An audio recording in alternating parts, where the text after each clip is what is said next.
streaming. Start recording. There we go.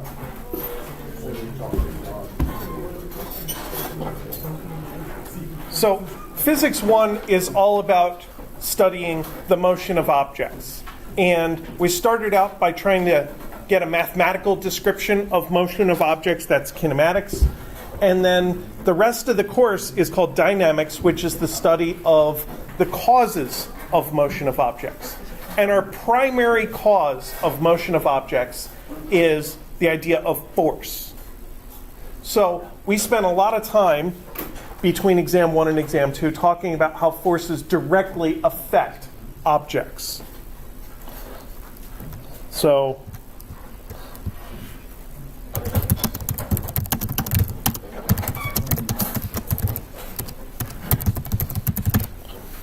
one way that we can mathematically talk about the result of forces acting on objects is Newton's second law. The net force is the mass times acceleration of an object.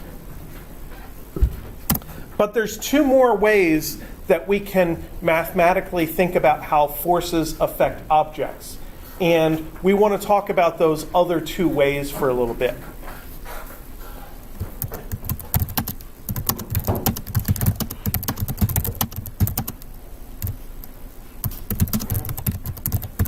Now, one way that we're going to talk about today is how force is an energy per unit distance.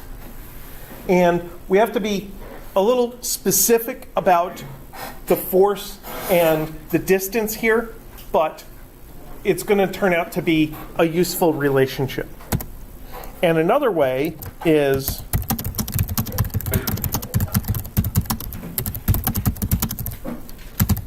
that force is the amount of momentum per unit time. And that's what we're going to talk about when we go on and talk about momentum and collisions in a couple of weeks.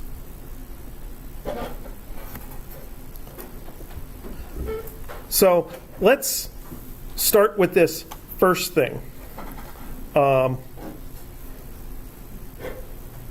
Force is energy per distance. Now that's not completely correct as it is.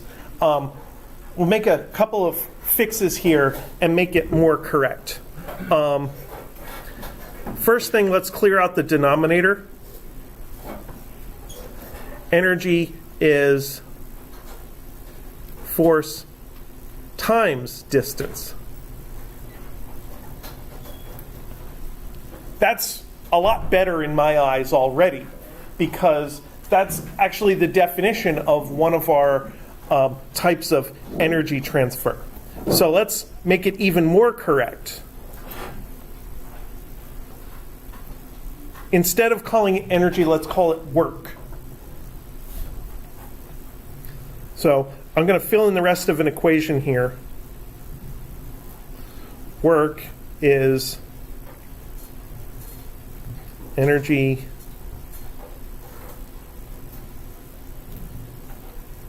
transferred by a force.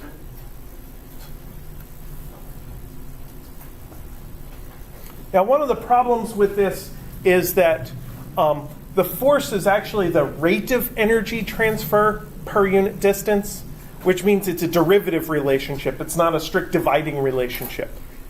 Which means when I do the inverse and turn it into multiplication, it's not really a multiplication, it's an integral. So, work is the integral of force. And then our integration variable is distance or displacement or position. I'm going to leave a tiny little space here. And we write the integration variable with a d, and then we have our actual variable that's changing throughout the integral. So if you integrate f of x dx, that symbolizes that you're marching down the x-axis as you do your integral. So this is an integral dr, which symbolizes the idea of our object moving through space, and r is wherever the object is at the time. We have to add one little thing here, a dot.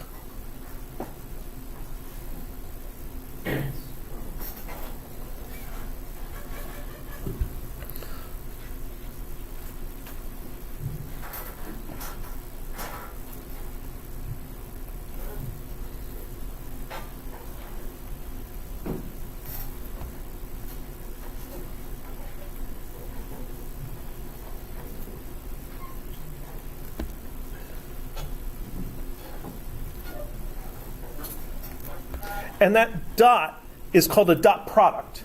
And it's one of the important topics that we talk about in physics. I think we talk about it probably, it might be in pre-calculus, but definitely it's in calculus 3. When you, oh yeah, there's a lot of dot product in linear algebra too. Yes. And it's a measure of how parallel two vectors are. So let me draw some examples. We'll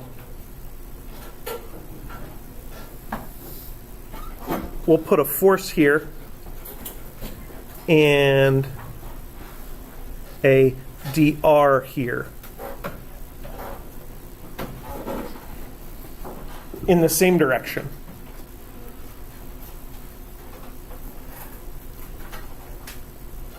And in this case, force dot dr is just equal to force times dr without vector signs.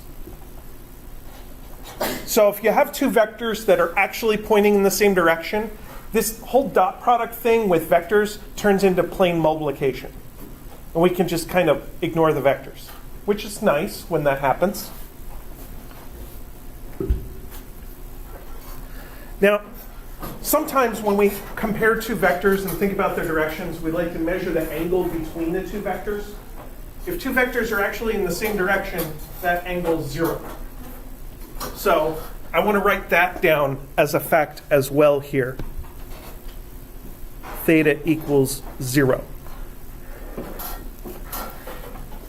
Now I want to draw another example here. So I'm going to draw the same dr vector, but now I'm going to have my force be that way. F2. And this F2 dot dr vector is actually equal to 0. Because the dot product measures how parallel two vectors are, and these two vectors are not parallel at all. So that's 0 parallelness. And that is theta equals 90 degrees. I want to do one more drawing of a dot product, and that is the same dr, so I don't need subscripts on that thing, but now I'm going to draw my force being the other way, F3. So this is F3 dot dr vector is actually equal to minus F3 dr. Because when vectors are in opposite directions, they are the exact opposite of being parallel to each other, and the exact opposite of 1 is minus 1. So the exact opposite of plus force times the step is minus force times the step. So that is theta equals 180 degrees. Now we'd like a nice concise way of writing this relationship between the force and the dr step. If only there was a trig function that happened to equal 1 for an angle of 0. If the trig function equaled 0 for 90 degrees and negative 1 for 180 degrees. As it turns out, the cosine function does exactly that. And it gets us exactly what we want as well. So there's an alternate definition. Work is equal to the integral of f cos theta dr. And here, theta is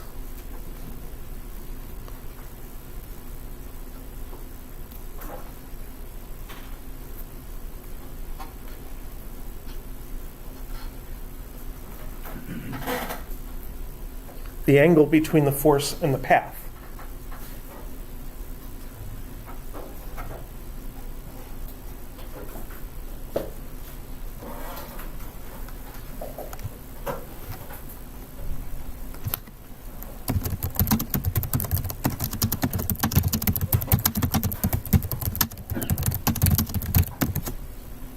And of course, we have the easy version. If the force is purely along the path, then we completely ignore the cos theta, and we just say work is equal to just the integral. And we usually write this as f sub x dx. Not d sub x, d regular x. So if you have an object that's traveling along the x-axis, and you exert forces on it, each force has an x component. We've spent a lot of time calculating x components of forces. And if you integrate the x component of a force along the path of an object, you get the amount of work, which is energy transferred by that source.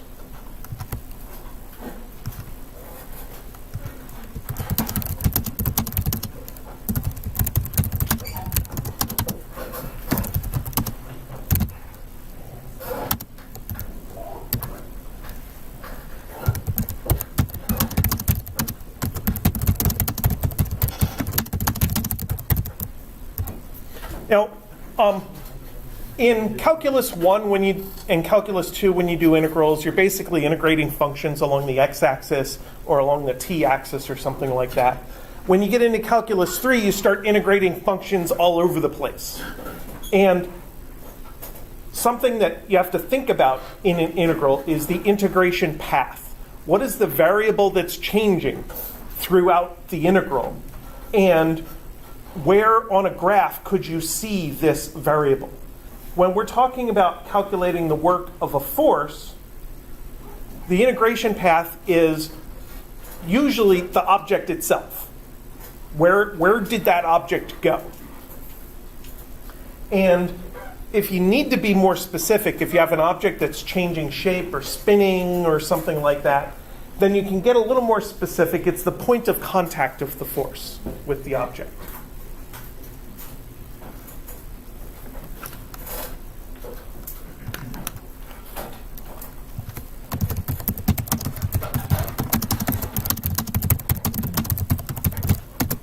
Now there's an even easier version. If you have a constant force, then you can pop it outside the integral. And you get work is equal to force x just times delta x. Go. Going back to the previous equation, what does the dr represent?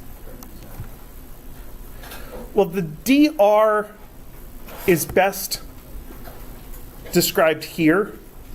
So you'd have a coordinate system, and you'd have an object that's here that takes some journey to get to here. So that's our initial and our final. And at this point here, there's a little arrow called dr that represents a step along the path. So if you draw the path as a dashed line, the dr is each dash. And it can be arbitrarily big or arbitrarily small depending on how accurately you need to draw your path. And then the forces, maybe you'd have a force that's that way there, and then that way there, and then that way there, and then that way there. The force could change as you go along this path. So the relative angle between the force and the path keeps changing, which is why it's so complicated to keep track of here. And this is something you'll have to do in dynamics, for sure. But the first simplification is we get rid of the vector stuff, and we try to keep track of an angle between the force and the path. And then this is a calculus 1 integral as long as we can represent theta as a function. like as a function of x, if we're traveling along the x-axis. Then we can write it as an integral and then ask Mathematica to integrate it for us. Because I don't do integrals anymore. Are we using a tangent line to find that the distance, the dr? The dr is a tangent vector to the path. Absolutely, it is. So would that coincide with a derivative is the slope of the tangent line? In that case, would that mean the dr would be more the derivative, or? The slope of the dr vector is the slope of the dy by dx of your path. That's true. Usually we don't calculate it that way. Usually we try to do easy cases where a path is a straight line. And when the path is a straight line, then you just make the line the x-axis, and then you just take the x component of the force, and you do this calculus 1 integral, which is a lot easier. And then if you have a force that's constant, then you don't even integrate. You just take the force times delta x. And this is the version I actually want to do some calculations with now.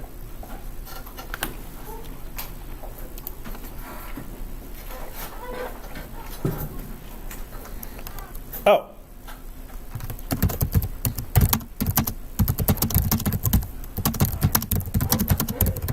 Once we know some work, we need to do something with it. What does work do? Work is equal to delta K.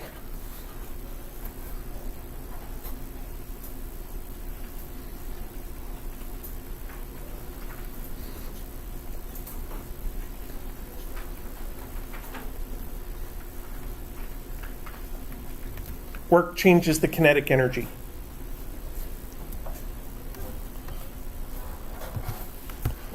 So, my first typical example.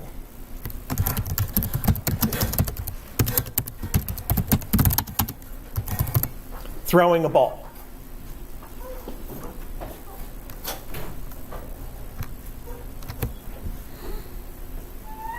So we have a before, v equals 0.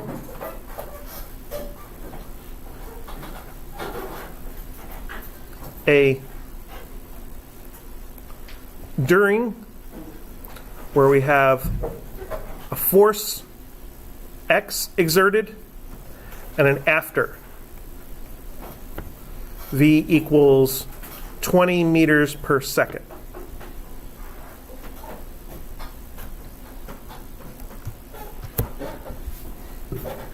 So in this case, Fx is what I want to calculate. I want to calculate how much force does it take to throw a ball. And my delta x is equal to, let's see, how far does the ball go from the back of my throw to the front of my throw? Half meter? Seems like half a meter stick worth. Okay? Plus 0.5 meters. So whatever that force is times 0.5 meters is the amount of work that's done. What does that work do? It changes the kinetic energy of the ball. So K initial is 1/2 mv squared, v initial squared. Kinetic energy is 1/2 mv squared. We did that calculation a little bit on Monday. And initially, that's 0. And K final is 1/2. We need a mass. M is equal to, what's a good mass for a football? How heavy is a football? 300 pounds. A football is not 300 pounds.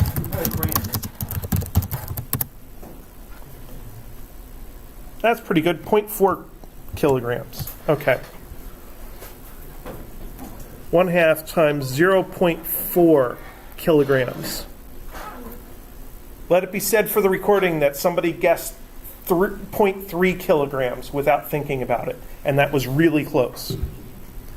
And then we'll go with 20 meters per second quantity squared. So 0.5 times 0.4 times 20 squared is equal to 80 joules worth of energy. I don't know if you remember from Monday, but we calculated thousands of joules for the amount of energy in a truck at highway speed. We also calculated that it was 8 cents worth of electricity. And this is only 80 joules, so this would be like 3 millionths of a dollar worth of electricity. But what I do know is that work is equal to delta K. So this is force X times 0.5 meters is equal to 80 joules minus 0. However much work I did on the ball in the process of throwing it, that work became the kinetic energy of the ball. That work becomes the 80 joules. So then the amount of force that's exerted is force X is 80 joules over 0.5 meters is equal to 160 joules per meter, which is 160 newtons worth of force, which is 16 kilograms worth of force, which is about 30 pounds worth of force. 35 pounds worth of force. So if I exert 160 newtons worth of force in a forward direction, and the object goes in that forward direction for a half meter, at the end of that thrust, at the end of that push, the object will have an extra 80 joules worth of kinetic energy. And if that object is a ball, at the end of that journey, it will take that 80 joules worth of kinetic energy, and that will be the 20 meters per second of motion of the ball. And this is the example I want you to keep in mind about the relationship between force, motion, and work, that is energy. If you push something and it goes in the direction you push it, while you are pushing it, you give it energy. And when you let go, it will then have that energy that you gave it. And that's the calculation we just did in order to think about the relationship between force and energy. So that's the first part. Any questions about that? I actually did a calculation this time instead of doing all theory right away. Okay, second example.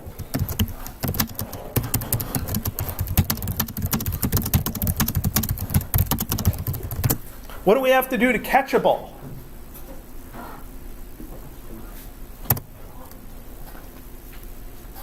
So this is K initial equals something, maybe 80 joules. And K final is equal to 0 because you've caught it. So therefore, delta K is equal to minus 80 joules.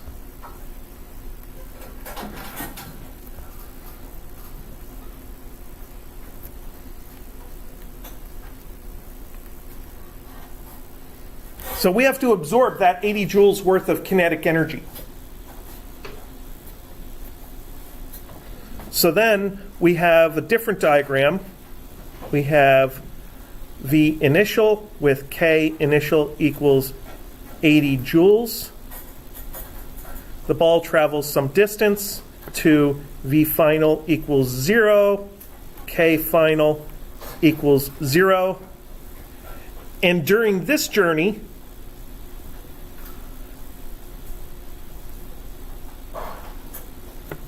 the force has to be negative. So if this ball is coming at me, I have to exert a force opposite to the direction of motion for a brief distance in order to actually catch the ball. And maybe in this case,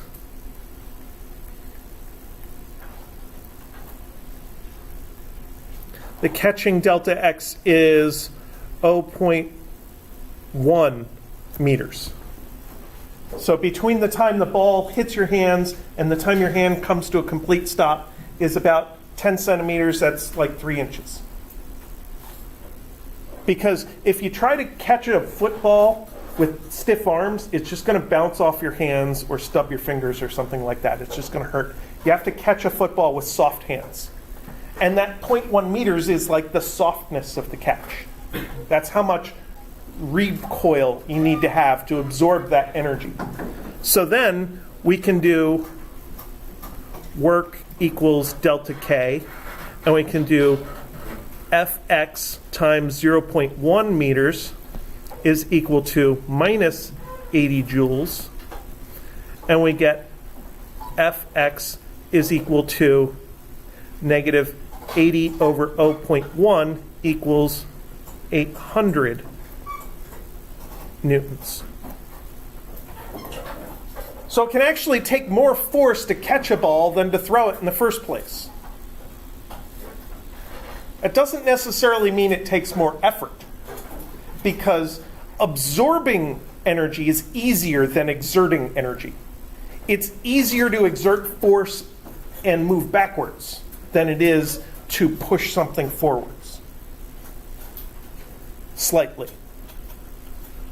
It doesn't mean that receivers have the super easy job where they don't really have to do anything. It just means it's not as much energy exerted to catch as it is to throw something. Yeah?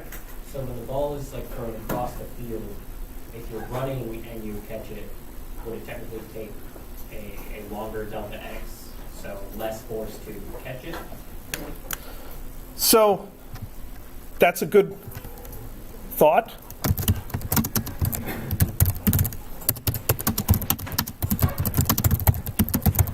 A catch by a running receiver. I like that. So I'd like to keep everything one-dimensional. So let's just be moving down the line here. So then we have VI is 20 meters per second. Dot, dot, dot, dot. And VF is equal to, good running speed is 10 miles an hour for a sprint. So 5 meters per second. 5 meters per second. Ki is 80 joules. So Kf is equal to 5 joules. Remember, K is 1/2 mv squared, and the V changed by a factor of 4, so therefore the K changed by a factor of 16. So I took the 80 joules, cut it by a factor of 8 down to 10, and then one more factor of 2 to get it to be 16 times smaller. So that's how I turn the kinetic energy from 80 joules to 5 joules in my head. So,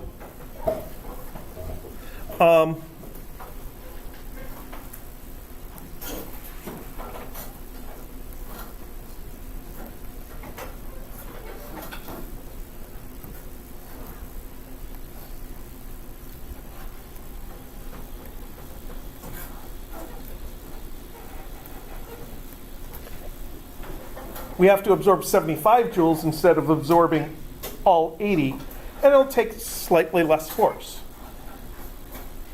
For the delta X, because we had to use the 0.1, could we have a bigger number than that? True. Moving?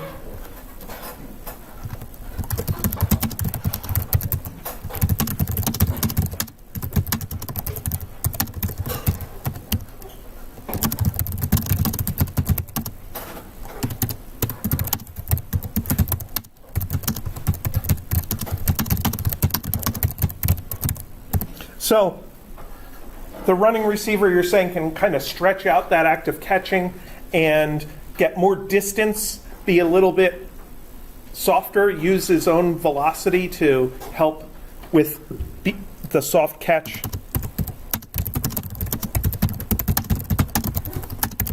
So with more delta x, that would be even less force. Absolutely. And this is the art of trying to model a physical situation using some general concepts. And the first idea of how you might model something might be not completely accurate, but you think about, okay, what's wrong with that model? My first model involved bringing the ball down to 0 velocity. Maybe they're not going 0 velocity. So my second model might correct for that and say, okay, I do have a final velocity. It's not 0. And then as you pointed out, my next model mistake was the 0.1 meters. For a stationary receiver, if their hand absorbs the ball for 0.1 meters, if they're running, their hand is automatically moving 0.1 meters, even if they don't recoil at all. So if they're running and their arm recoils, maybe they get 0.5 or a full meter of absorption of that energy, which means even less force. On the other hand, the defender might be running toward the ball. So the defender has to get the ball, absorb the energy, and then give the ball more energy to turn back around the other way, which makes the act of catching the ball while you're running toward it more difficult, which is why the defenders always drop the ball or bat it down instead of intercepting it. Would it require more energy for players, they were saying, to catch a ball over the shoulder and pull it back? Would that be more energy used in that case? Because it's not going back with the ball, it's catching it and then pulling it back. Possibly. If you're reversing something's direction, you have to get it to 0 first. Then you can go the other direction. So from a physics perspective, you'd break it into a 2-step process. So we use this first for just the Yeah. actual catch and then... Yeah. So those are some really, really basic work and energy calculations. Now I want to think about energy in free fall, because one of our first kinematics examples was just literally dropping something and having free fall. So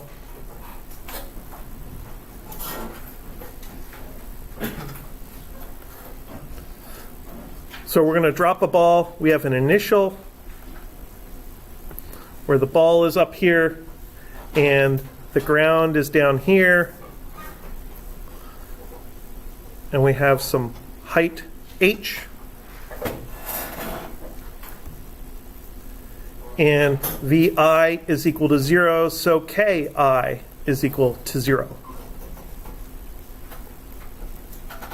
And we have a final where the ball is on the ground.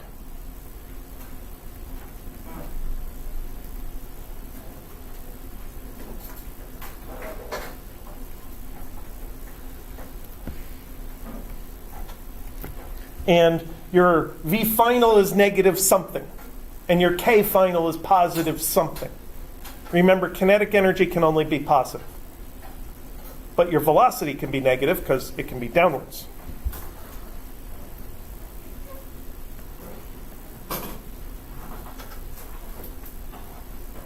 And your during, we have the force of gravity and your dr are both pointing down, because the dr that's part of the definition of work is a step in the direction of motion. So the motion is downwards, gravity is downwards.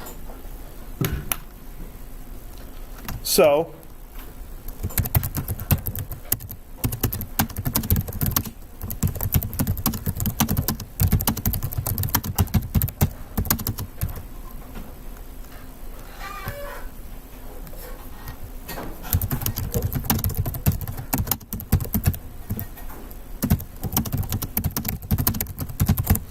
one interpretation of this conceptually is gravity's doing work on the object, so therefore it goes faster.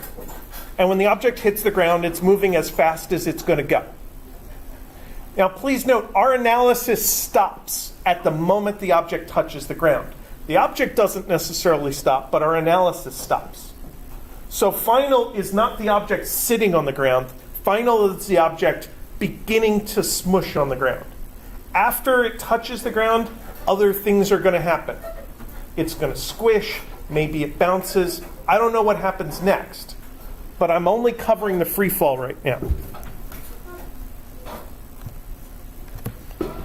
So we can do work is equal to delta K, and our force Y delta Y, we call it the Y direction when we're falling, is a minus mg times minus h.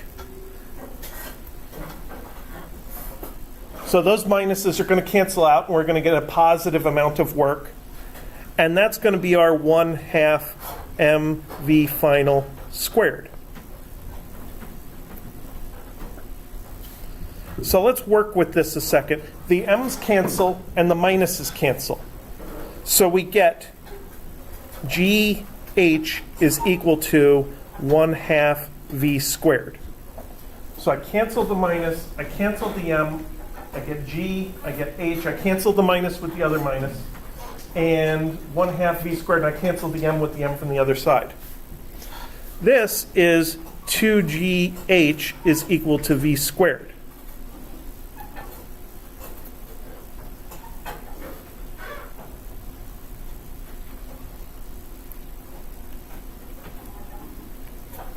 Remember that v squared equation from kinematics? V squared is 2 times the acceleration times the displacement.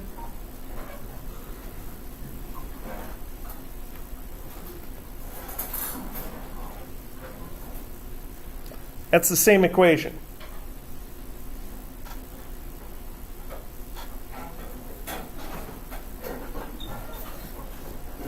So the v squared equation that seemed kind of mysterious from kinematics is really just an expression of the work-kinetic energy relationship.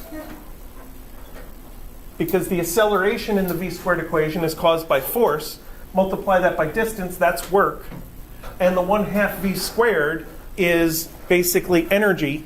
As long as you multiply both sides by mass, we're talking about the work-kinetic energy relationship.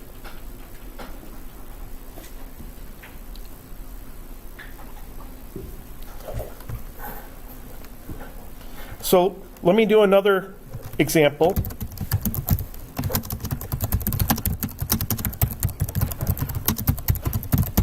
Sliding down a frictionless incline. Whoa, that's too much scrolling.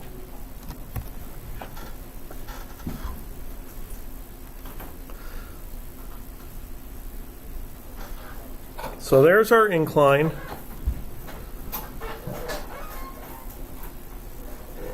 There's our object.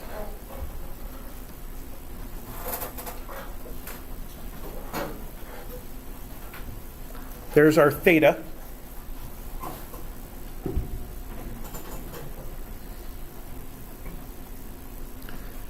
And then I need to do kind of a weird thing here. I need to do a force diagram with my force of gravity and my force normal. But I need a construction line on this diagram because I want to think about energy considerations.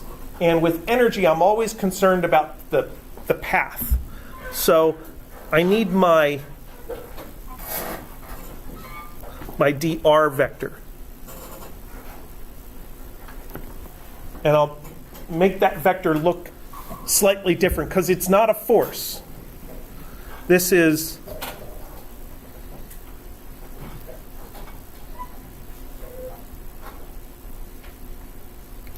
a step along the path. So I want to think about, let's do the normal force first. So what's the angle between the normal force and the path? They're perpendicular. So the work due to the normal force is the force normal times delta x times cosine theta normal is equal to 0. Because the theta for the normal force is 90 degrees. Okay, so let's do gravity. Work due to gravity is the force of gravity times my delta x times the cosine of theta gravity. Now we do have to be careful here because the theta for the purposes of calculating work is here.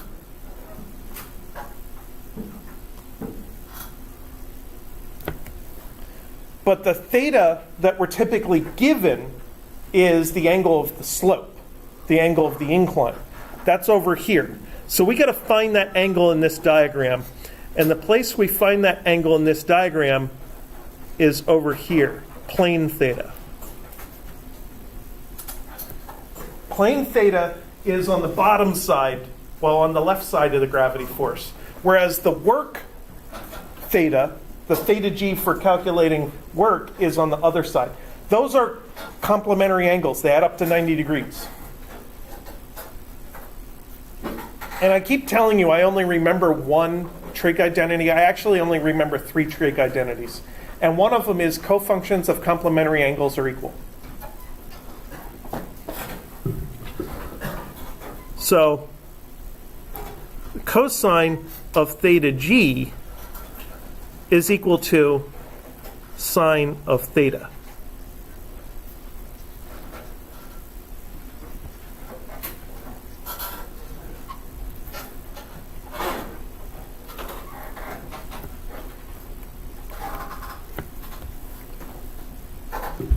So that theta g is specifically the angle between the force and the path, which may or may not be an angle you know the value of right away. So you may have to work with triangles, work with complementary angles, supplementary angles, or something like this. So what we get is that work due to gravity is mg delta x sine theta.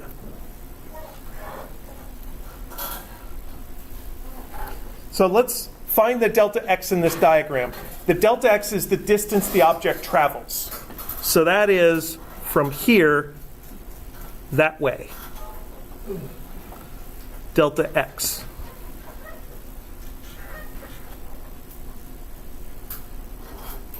This really makes me want to finish a triangle because my delta x is the hypotenuse of a triangle. And I'm multiplying my hypotenuse times sine theta. So if I finish off that triangle,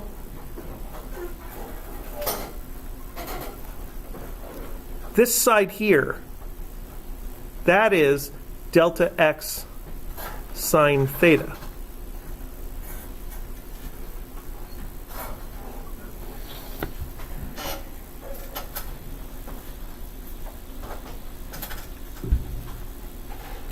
This says the work due to gravity is mgh.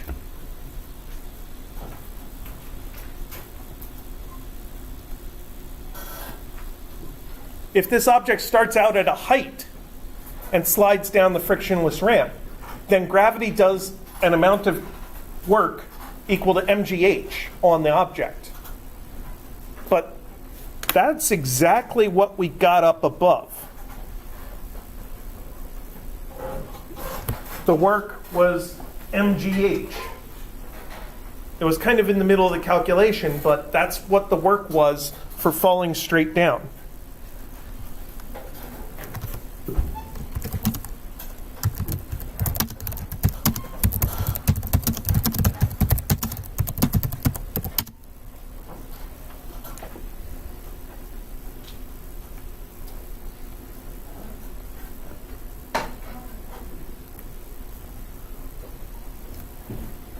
So no matter what direction the object travels, the work due to gravity is minus mg delta y. And if delta y is negative, gravity does positive work. If delta y is positive, gravity does negative work.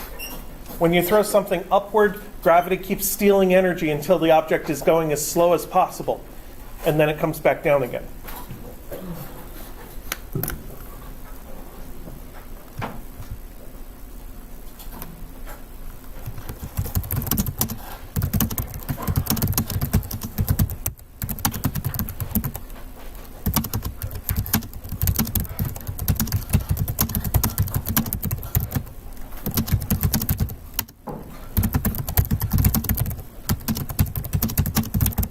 And this brings in one of the reasons why we do energy analysis at all.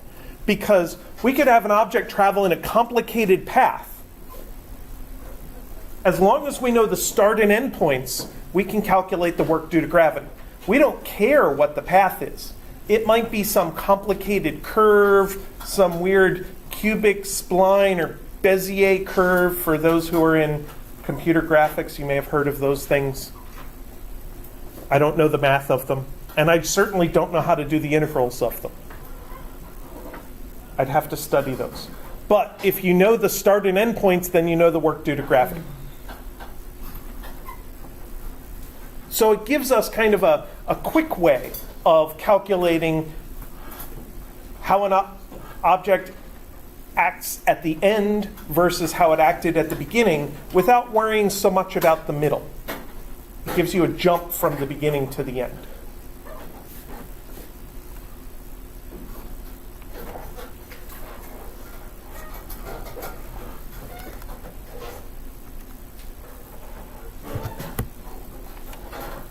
Let's see. I did that page. Did that. Okay.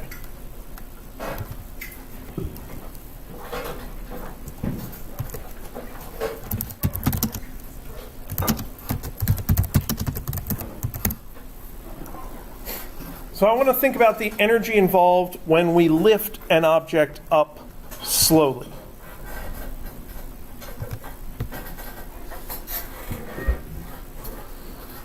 So we're going to have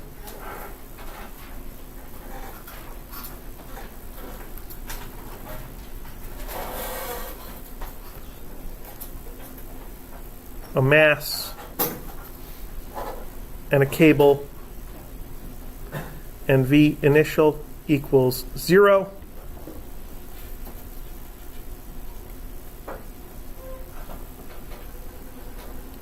And then I'll have my during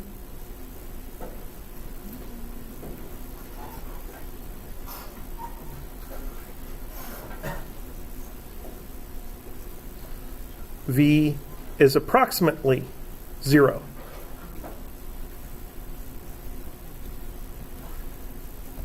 And there's my force of tension that's lifting it. And there's my dr vector that represents a step along the path.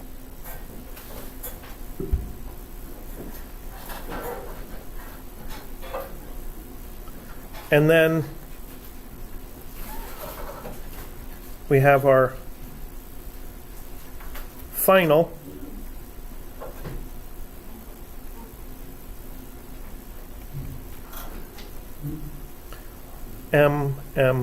M, where we're just sitting there and we are done, Vf equals 0.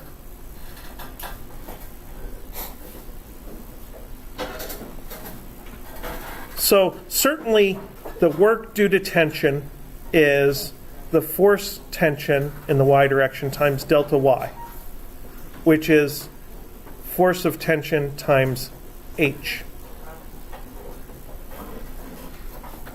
But this work did not increase the kinetic energy of the object. This object started out with no kinetic energy. We lifted it slowly. We stopped at the end. It ends at no kinetic energy. So does this break my equation of work is equal to the change in kinetic energy? Where did this energy go? I gave the object some energy. Where'd the energy go? Were there any other forces acting on the object? Gravity. During the lift, force of gravity is pulling downwards.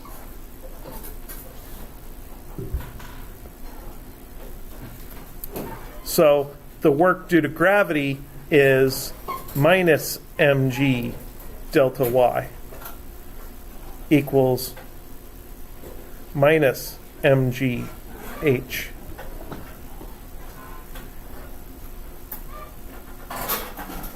So then we can combine those together and say work equals delta K, and work due to tension plus work due to gravity is equal to 0. So force tension times H minus mg H equals 0. So force tension equals mg. So to lift something at a constant slow velocity requires just as much force as the weight of the object.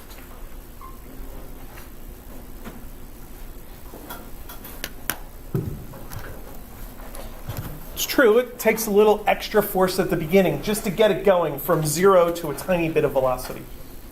And you get to relax a little bit at the end to let it go from moving upward to stopping. But during the constant velocity lift, your force of tension gets to be exactly the weight of the object.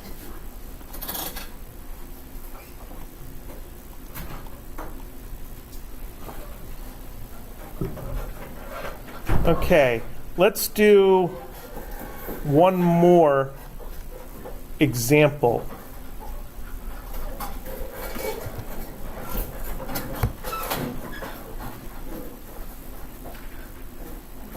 Let's do an example with friction. Yeah.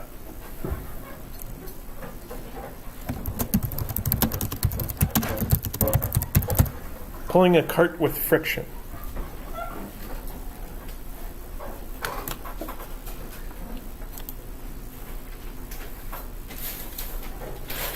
Looking at our schedule, make sure I don't have to cover another topic before the end of the day.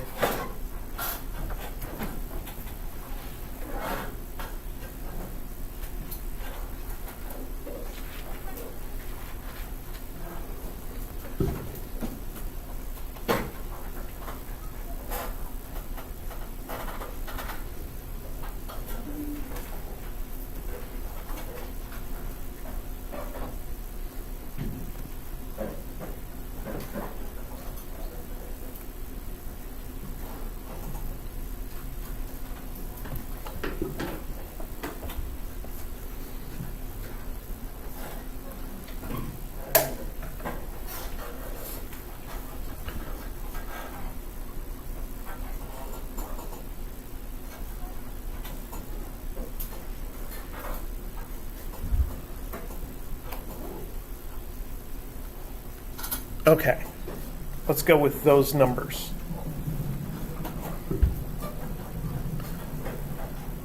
So we're going to pull a cart with a slightly upward force, angled at 20 degrees from horizontal. The cart has a mass of 50 kilograms, and there's an effective coefficient of friction of 0.2. So to do anything, we still need to do a force diagram. We can't get away from the force diagrams. First force, before we forget it, distance force, gravity. Got to put that on the diagram. Force of gravity. And I can even make that, I can give a value to it. 50 kilograms times 9.8 is 490. So what other forces do I need to include in my force diagram? Normal force. The normal force, so the contact with the surface. Force normal. And since we're doing the contact with the surface, we might as well do a force of friction. since we know it's there. And that covers the contact with the surface, at least theoretically. Not with numbers yet, but at least we know the direction. And then, of course, the tension, force tension equals 200 newtons. And then let me do a quick calculation.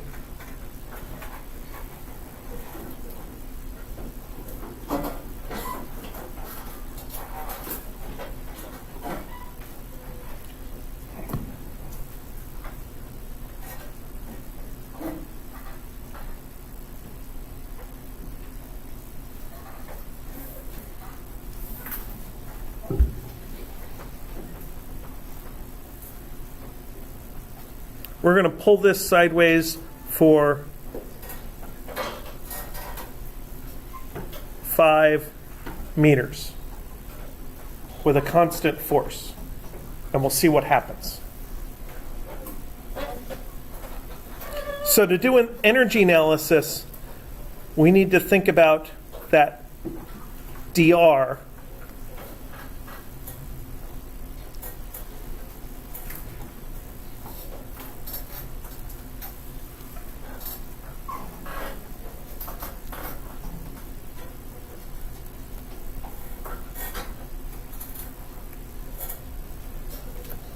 Let me give you another way to think of this mysterious dr vector. Velocity vector is dr by dt. That's kind of our definition of velocity, is the rate of change of position. So that means that dr vector is equal to velocity vector times dt. And vectors have a magnitude and a direction. When you have a vector equation, the direction on the left side has to equal the direction on the right side. So the direction of the dr vector has to be the direction of the velocity vector, because velocity is the only vector on the other side of the equation. So this step size in our energy analysis, thinking about how much work is done, that's the direction of the velocity of the object.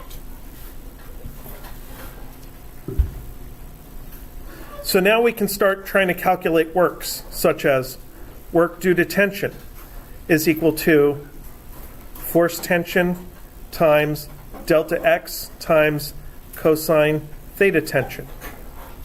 Force times distance times cosine theta is generally how you calculate work due to a constant force.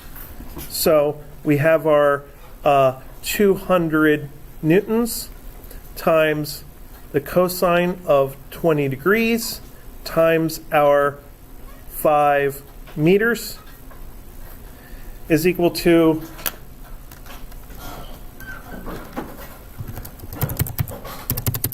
200 times 5 times cosine 20. 940 joules.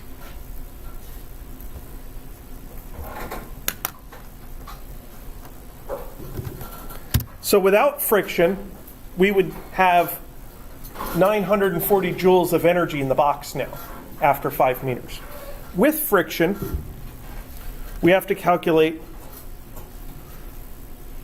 the work due to friction is the force of friction with a minus times delta x. So if we think about the friction force, the motion is to the right, friction is to the left, so it's automatic. Theta is 180 degrees, cos theta is a -1. Instead of writing cos theta, we just put a minus sign out front because it's opposite to the motion.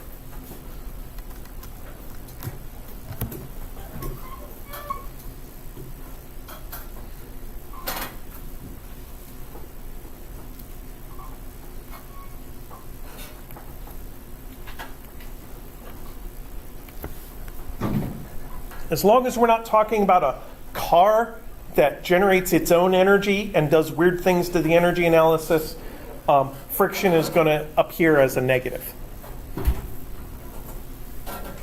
So now we need a force of friction. How much friction is there going to be?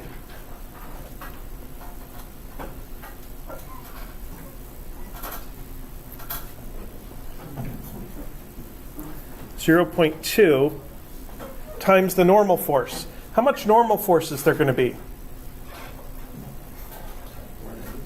Not 490. Aren't there 3 forces with vertical components?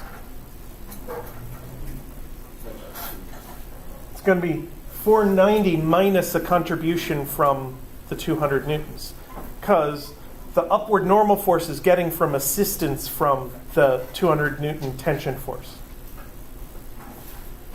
So we can put in here 490 minus 200 sine 20 degrees.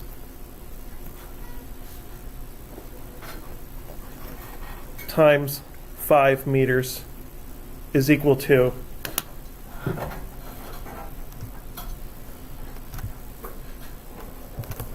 0.2 times 400 minus 200 times sine 20 times 5. Supposed to be 490. Oops, you're right.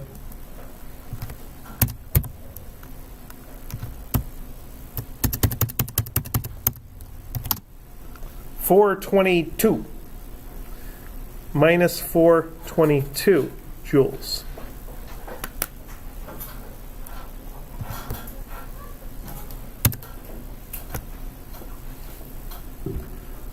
So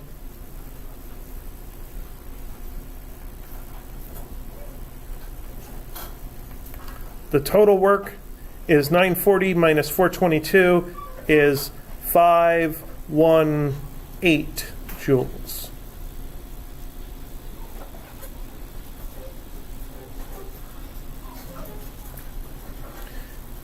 Energy analysis is supposed to come out kind of like accounting, where you're basically calculating a bunch of things and then you have to add and subtract them to get your results that you're looking for.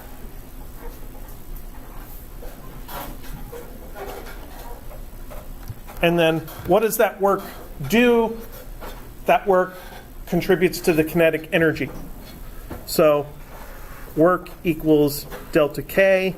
So 518 joules is equal to 1/2 times 50 kilograms times V squared. This is something you're going to have to do a few times, is solve for V in an equation that looks like that. So multiply by 2, divide by 50. That would be V squared, but we want plain V, so we have to take a square root.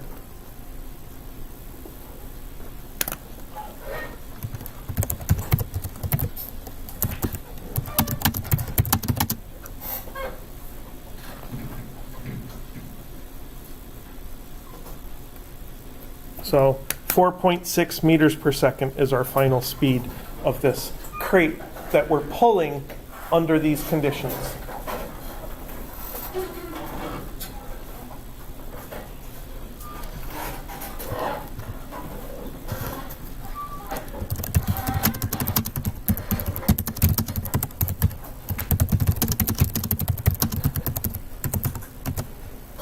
And just to kind of finish off what I did there, I did skip the y component of the force analysis.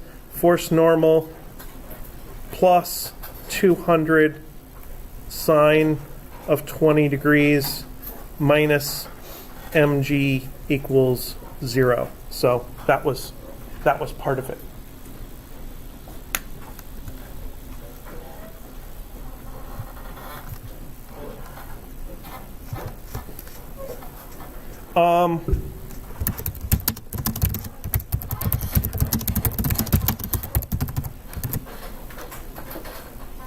So last thing, let's figure out the acceleration during this process. I can think of 2 ways to figure out the acceleration during the process. One is I can use V final squared equals V initial squared plus 2A delta x.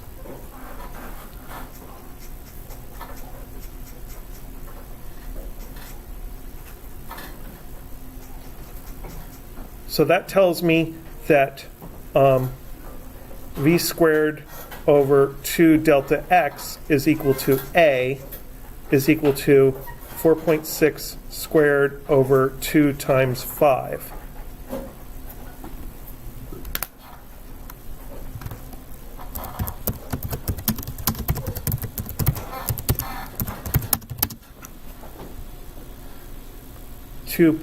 .116. Well, 2.1 because I rounded already, so.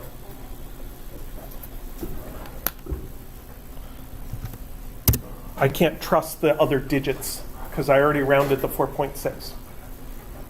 Okay, so that's one way to calculate the acceleration. Do we know another way to calculate acceleration from forces? Just plain force analysis. So we have Ft cos theta minus force friction is equal to mass times acceleration.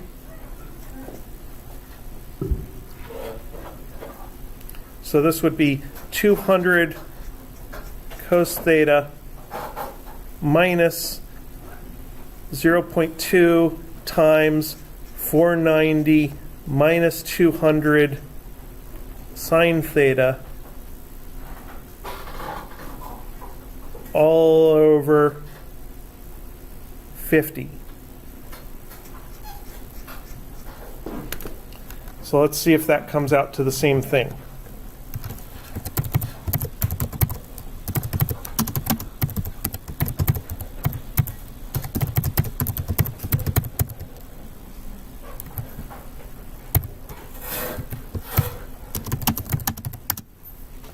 .1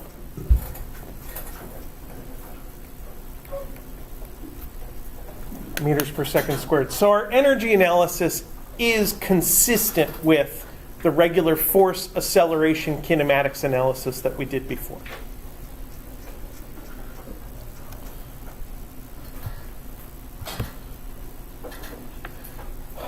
All right. Well, that's what I wanted to do today. So hopefully tomorrow I will get your next homework assignment posted so you can start working on it. And then other than that, have a good lab, have a good weekend.